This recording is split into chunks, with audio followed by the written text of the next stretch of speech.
बिस्मिल्लाहिर्रहमानिर्रहीम नहमदु व नसल्ली अला रसूलिल करीम अम्मा बाद। अज़ीज़ तलबा किराम और नाज़रीन हज़रात, अस्सलामु अलैकुम व रहमतुल्लाहि व बरकातुहू।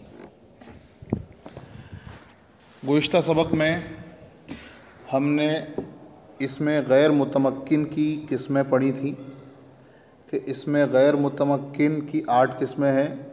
इसमें गैर मुतमक्किन यानी ऐसा इसमें मबनी जो अपने ऊपर आमिल की तब्दीली को, आमिल के अमल को कबूल नहीं करता और उसके आखिर में किसी किस्म की तब्दीली नहीं होती, उसको ऐसे इसमें मबनी को इसमें गैर मुतमक्किन कहते हैं। कि मुतमक्किन के माने जगह देने वाला, और इसमें गैर मुतमक्किन जगह ना देने वाला इस्म। तो इसमें गैर मुतमक्किन की कुल 8 किस्में बयान की गई थी और ये कहा गया था कि इंशाअल्लाह हर किस्म को तफसील से बयान किया जाएगा। लिहाजा आज जो हम किस्म उसकी पढ़ने वाले हैं उसका नाम है ज़मीरें। ज़मीर की जमा। ये ज़मीर हर ज़बान में इस्तेमाल की जाती है। अंग्रेज़ी में इसे प्रोनाउन भी कहा जाता है और उर्दू में इसको कहा जा सकता है कि किसी इस्म की जगह इस्तेमाल की जाने वाली चीज़, इस्तेमाल की जाने वाला लफ्ज़, उसे हम ज़मीर कहते हैं। मसलन मैं, हम, वो, उस, उन्हें, उन्होंने, वो सब वग़ैरह। अब उर्दू ज़बान में जैसे मिसाल के तौर पर अगर कहा जाए कि हामिद आज मदरसा आया, अब उसके बाद जो उसके बारे में पूरी बात बयान करनी हो तो फिर हामिद के लफ्ज़ की तकरार नहीं की जाती, हामिद को दोबारा नहीं लाया जाता। जैसे हामिद आज मदरसा आया, हामिद आज क्लास में बैठा, हामिद ने आज सबक सुना, हामिद ने आज नाश्ता किया, हामिद ने आज मेहनत की, हामिद आज मदरसे से चला गया। तो आप ये जो इस तरह उर्दू में इस्तेमाल नहीं करते हैं, बल्कि किसी ज़बान में इसका इस्तेमाल नहीं होता है, बल्कि होता ये है कि एक मर्तबा नाम आता है और उस नाम की जगह पर एक लफ्ज़ इस्तेमाल करते हैं जिसे ज़मीर कहते हैं। जैसे हामिद आज मदरसा आया, वो मदरसे में पढ़ा, उसने आज सबक पढ़ा, उसने नाश्ता किया, उसने आज मेहनत की और वो चला गया। तो ये वो जो आ रहा है या उसने आ रहा है, ये वो अल्फाज हैं जो हामिद की जगह पर बोले जा रहे हैं, इसे हम ज़मीर कहते हैं। तो ये ज़मीरें हर जगह होती हैं, ये ज़मीर हर ज़बान में होती है। तो ज़मीर किसी नाम की जगह पर बोली जाती है, उसे ज़मीर कहते हैं। फिर ज़मीर 3 तरह की होती है। जैसे हम इल्म सर्फ़ के असबाब में हम पढ़ चुके हैं कि हर गर्दान के 14 सिगे होते हैं। तो 14 सिगे क्यों होते हैं, किस एतबार से होते हैं, वहाँ हम तफसील से पढ़ चुके हैं। फिर भी ज़मीर भी 14 होती हैं, 14 के एतबार से पढ़ी जाती हैं। तो उसकी वजह यह है कि ज़मीर 3 तरह की होती है। एक ज़मीर गायब, एक ज़मीर हाज़िर, एक ज़मीर मुतकल्लिम। ज़मीर गायब, ये ज़मीर उस शख्स के लिए होती है जो हमारे सामने मौजूद ना हो, यानी गायब। उसका नाम भी गायब रखा है। ये ज़मीर उस शख्स के लिए होती है जो हमारे सामने मौजूद ना हो बल्कि गायब हो। जैसे वो, उसने, उसे, उन्हें। तो जिससे बात की जा रही है और जो बात कर रहा है वो तो आमने सामने मौजूद हैं, लेकिन जिसके बारे में बात की जा रही है वो गायब है और उसके लिए इस्तेमाल होने वाली ज़मीर गायब की होती है। दूसरी किस्म ज़मीर की ज़मीर हाज़िर है, यानी ऐसी ज़मीर उस शख्स के लिए इस्तेमाल की जाती है जो सामने मौजूद हो और उससे बात की जा रही हो। जैसे तू, तुम, आप। तो ये मुखातब से बात करने में जब नाम ना लिया जाए बल्कि नाम की जगह पर ज़मीर का इस्तेमाल किया जाए तो ऐसी ज़मीर को ज़मीर हाज़िर कहा जाता है। और तीसरी किस्म है ज़मीर मुतकल्लिम, वो ज़मीर जो बात करने वाला शख्स अपने लिए इस्तेमाल करता है, इसे मुतकल्लिम कहते हैं। जैसे मैं, हम, हमने, मैंने, मुझको, ये सारी ज़मीरें जो हैं ये बोलने वाला अपने लिए इस्तेमाल करता है। तो जो बोलने वाला होता है उसे मुतकल्लिम कहा जाता है। तो उसे ज़मीर मुतकल्लिम, वो ज़मीर जो बात करने वाला शख्स अपने लिए इस्तेमाल करता है, जैसे मैं और हम। फिर ज़मीर की इस्तेमाल के एतबार से किस तरीके से इस्तेमाल की जाती है उसकी भी कुछ किस्में बनती हैं। ज़मीर फ़ाइली, ज़मीर मफ़ऊली, ज़मीर इज़ाफ़ी, ज़मीर मजरूरी।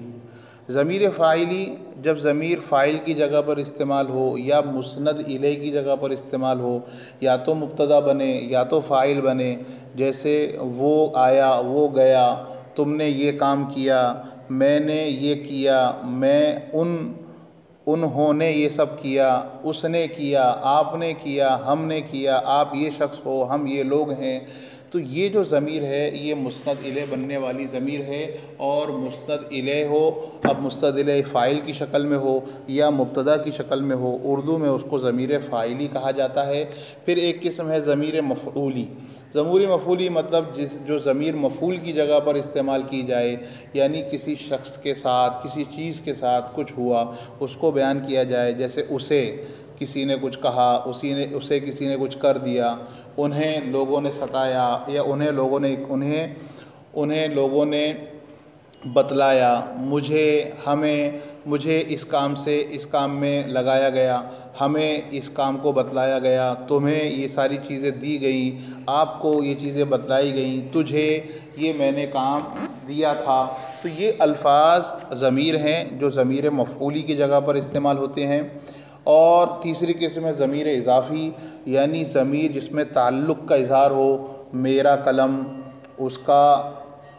उसका घर, तुम्हारा दोस्त, आपका लड़का, हमारा इस्लाम, उनका मज़हब। अब आप देखेंगे मेरा, उसका, तुम्हारा, आपका, यहाँ पे ताल्लुक़ का इज़हार किया जाता है और मुज़ाफ़ इलैह में इसका इस्तेमाल होता है।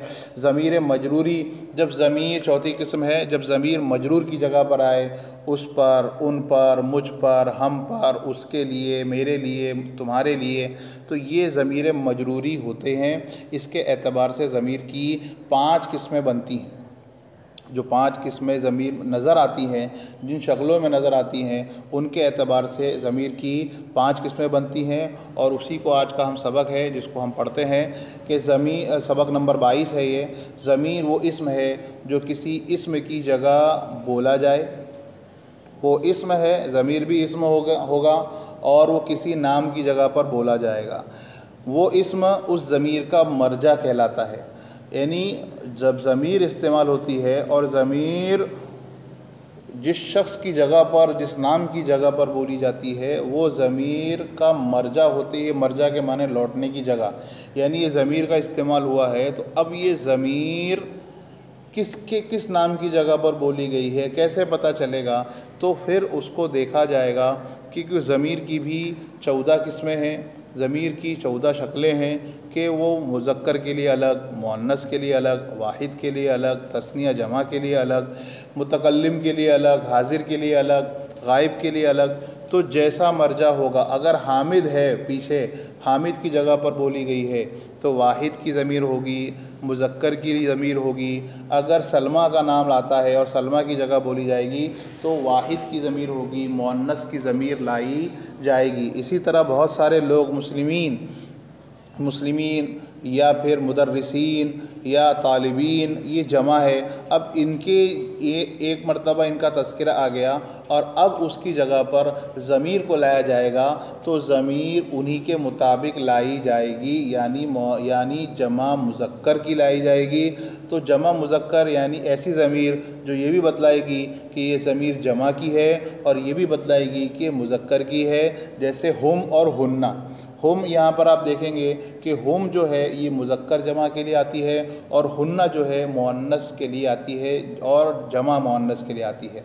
तो कहने का मतलब ये है कि ज़मीर नाम की जगह पर बोली जाती है और जिस नाम की जगह पर भी बोली जाए, जिस नाम की जगह पर भी वो ज़मीर बोली जाएगी वो ज़मीर उसी के मुताबिक लाई जाएगी और जिस के मुताबिक लाई जाएगी उसको कहा जाएगा उस ज़मीर का मर्जा। तो फिर दोबारा सबक को देखिए, ज़मीर वो इस्म है जो किसी इस्म की जगह बोला जाए, वो इस्म उस ज़मीर का मर्जा कहलाता है और ज़मीर उसी के मुताबिक लाई जाती है कि मर्जा अगर वाहिद है तो ज़मीर वाहिद, मर्जा अगर तस्निया है तो ज़मीर तस्निया, मर्जा अगर जमा है तो ज़मीर भी जमा आएगी। इसी तरह मर्जा अगर मुज़क्कर है तो ज़मीर मुज़क्कर, मर्जा अगर मुअन्नस है तो ज़मीर भी मुअन्नस की लाई जाएगी। अब जो ज़मीर की शक्लें नज़र आती हैं, जिन शक्लों में ज़मीर दिखती है, उसके एतबार से ज़मीर की 5 किस्में हैं। ज़मीर मरफ़ू मुत्तसिल, ज़मीर मरफ़ू मुनफ़सिल, ज़मीर मंसूब मुत्तसिल, ज़मीर मजरूर मुत्तसिल। फिर देखते हैं ज़मीर की 5 किस्में हैं। ज़मीर मरफ़ू मुत्तसिल, ज़मीर मरफ़ू मुनफ़सिल, ज़मीर मंसूब मुत्तसिल, एक किस्म यहाँ छूट गई है, ज़मीर मंसूब मुनफ़सिल। चौथी किस्म है ज़मीर मंसूब मुनफ़सिल और 5वीं किस्म है ज़मीर मजरूर मुत्तसिल। इंशाअल्लाह आइंदा के सबक में हम इन किस्मों को बयान करेंगे तफसील के साथ में कि ज़मीर मरफ़ू मुत्तसिल किसे कहते हैं, कहाँ आती है, कैसी दिखती है, और इसी तरह ज़मीर मरफ़ू मुनफ़सिल कैसी होती है, कब उसका इस्तेमाल होता है। इंशाअल्लाह उम्मीद करते हैं आपको ये मुख्तसर सबक समझ में आया होगा। आज का सबक इतना ही है, जो आपको अपने स्क्रीन पे नज़र आ रहा है उतना ही याद करना है। ज़मीर वो इस्म है जो किसी की जगह बोली जाए और वो उस इस्म उस ज़मीर का मर्जा कहलाता है और ज़मीर उसी के मुताबिक लाई जाती है। ज़मीर की 5 किस्में हैं, ज़मीर मरफ़ू मुत्तसिल, ज़मीर मरफ़ू मुनफ़सिल, ज़मीर मंसूब मुत्तसिल, ज़मीर मंसूब मुनफ़सिल और ज़मीर 5वीं किस्म है ज़मीर मजरूर मुत्तसिल। अस्सलामु अलैकुम व रहमतुल्लाहि व बरकातुहू।